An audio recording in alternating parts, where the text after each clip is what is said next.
me a level check, that would be great. Lee Kiefer, women's foil gold. Garrick Meinhardt.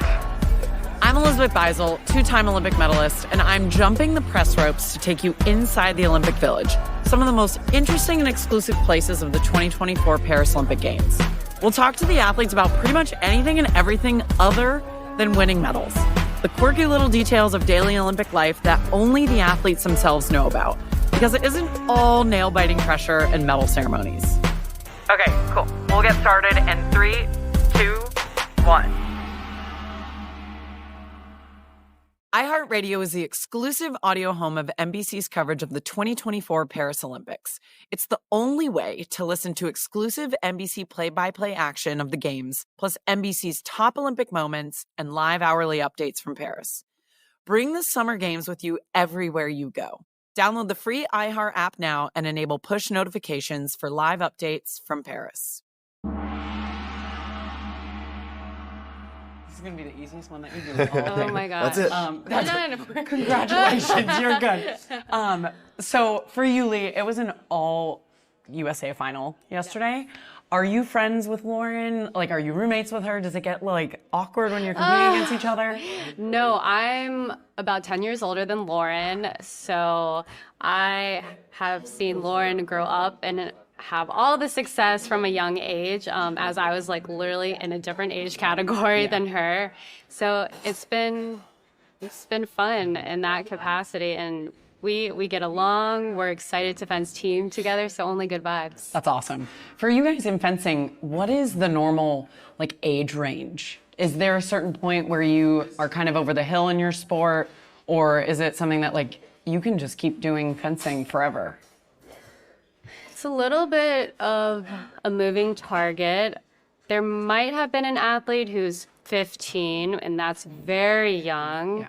We were both 18 at our first games, and honestly, for most of our careers, we thought we had to retire and get a job mid-early 20s. Here we are, 30 and 34. So it really just depends on how your body's holding up and if you're still enjoying it. It's amazing. And you guys met at the 2012 Games. Can you talk about the first time meeting each other, what it was like? Were you friends immediately? So we actually, because we've both been on a lot of world teams together, we've known each other since before the London Games.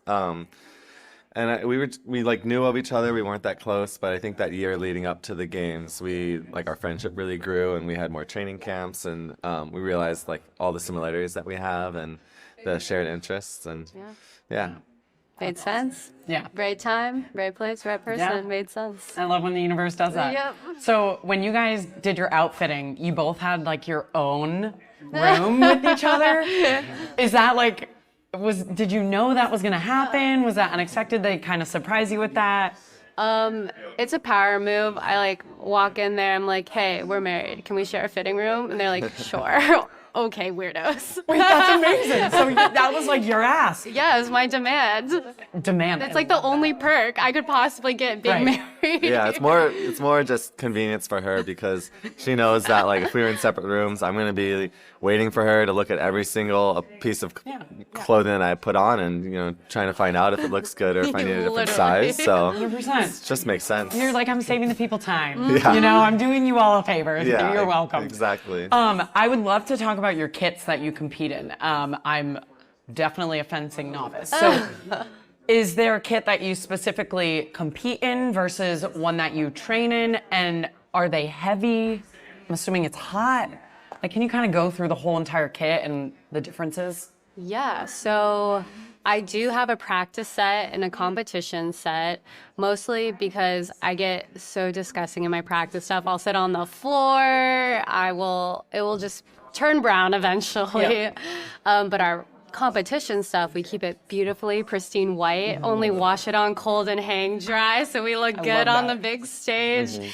But when we sweat, especially, like, it just collects all of that liquid. And I think I weighed it after practice once, and it was like, I don't know, 8 pounds or something absurd. Yeah, lots of electrolytes during practice. We sweat a lot. Typically, we have air-conditioned venues, so that helps. Yeah. But we're just used to bringing multiple sets to the tournament and having to change partway through, constantly changing t-shirts so you don't just like get super cold in between bouts. Right. What do you wear underneath the set? I usually bring, hoping that I'll be in all day, four extra sets of t-shirts and spandex. No one wants a yeast infection being in wet spandex. But yeah, that's just part of how we just stay fresh, just keep putting on new clothes. Yeah. Well, there's one way to do it. So for your swords, I was able to interview some cyclists the other day, and it was so cool hearing about like how they traveled with their bikes. So I'm curious, like, how do you travel with your swords? Do you check it? Like, I'm assuming. Yeah. We have these huge rolling fencing bags that look a little like golf bags, and as you can imagine, we have to check the foils.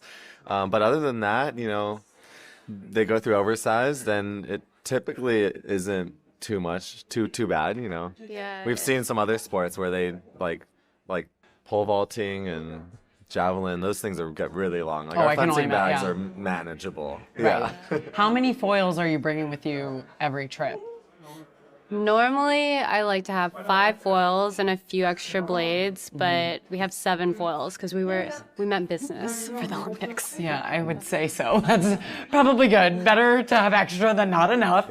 That's wow. Are they heavy? How much is a foil and the sword like all together when you're fencing? That is a great question. I have no idea. What's your estimate?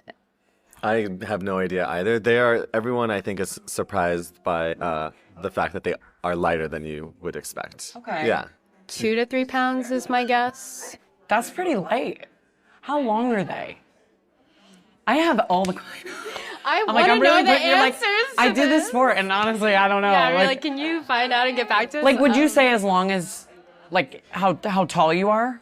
Like, I think are you 5'4"? More the length of my arm is the length of a foil. 3 No, feet, too maybe. short. Maybe about 3 too feet. short. Maybe the length of your arm. Okay, all right. So like 3 feet. We'll go with it. Yeah. Amazing. Yeah. So, does it hurt when you get pierced by a sword? Like, are you ever in pain?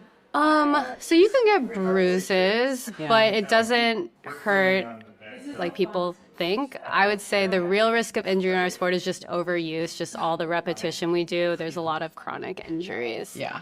But it'll be uncomfortable. Like if I hit you, it'd be like, ooh, that's a little bit weird. I wish I had it. I wish you had it with you so you could like, Yeah. like do it to me. Downstairs, maybe Yeah. later. Yeah, later. To that point, you're saying there's so much repetition. Are either of you ambidextrous? Are you always right-handed, left-handed? Because of that, are you then kind of like lopsided in terms of muscles? I would love to hear about like the physiology of the sport. Yeah, neither of us is ambidextrous. We're both right-handed, and at the Olympic level especially, people can only specialize in one hand. We are typically, in general, as fencers, asymmetrical, and so a lot of the work we do is with our strength and conditioning is to try and even that out, just for performance, but also injury prevention. I'm so right-handed. I can't even like hold this can of Coke in my left hand. Yeah, I'm so yeah. right-handed. Like Right, it's not good. That's wild. So you're constantly training to kind of even out your body. Wow. So I was doing some research before this, and it says that a lot of the moves in fencing have derived from ballet. Are you familiar with that? No. Because then my follow-up question, if you said yes, was going to be, how much ballet do you guys do? Clearly not any. So what does like cross-training look like for you guys? We have the same strength coach. We do a fair amount of lifting. A lot of it, some for strength, but a lot of just get our muscles protecting us when we do all of our repetition. Some speed. Working those small muscles. I don't know. I'd say most of it is strength and power, because as far as like the cardio and the stamina, we get that through our fencing training sessions. So a lot of that, like lifting, and then assault bike, and for like short sprints. Oh, we love an assault bike. Oh my Yeah. God, 10 calories takes like 20 minutes. Come on, I'm almost there. Yeah. Do you guys, when you're training, do you ever train with each other? And All the time. Yeah. oh, no way. What is that like? It's It's great. Like, we really enjoy it. It gets heated sometimes, obviously, as you would expect. Yeah, we're not competitive. Competitive. What are you Yeah, gonna of course. expect? Like, sorry, Competitive. like when you're no longer husband and wife, you're competitors. Like, Yeah. But I think that because of that, we like have a good mindset about it. Like, we know we're competitors. If we argue on a call or something, like we do with our teammates and with other people, like as soon as the bout's over, we're like, well, that was just us being competitors and trying to train, and like now we're back to husband and wife. Right. And, like, Honestly, we separate the I two. don't argue calls that much, except for when I'm fencing him. Then I let it all out. I'm like, either it's my call or it doesn't count. like any good marriage. Like any good marriage. All right, last question. So when either of you are competing, are you more nervous before your own competition, or are you more nervous for your partner? Definitely for my partner. Yeah, I just want all the success in the world, and I want him to feel good about his fencing, and I just hope I can help get him there. So it's like a stress for me and just love. Yeah, definitely more. Especially during the tournament, I'm way more nervous for her and hoping that she'll do well. Obviously, the goal is always to win, but aside from that, even just like that she'd be happy with her fencing after, regardless of the result. I think before the event, I have full confidence that she's going to do great. And so I'm definitely more nervous about myself because I'm thinking more about before my event, I think I have more nerves. that's a But good point. during the event, Yes. I'm more nervous. More nervous for her. Yeah.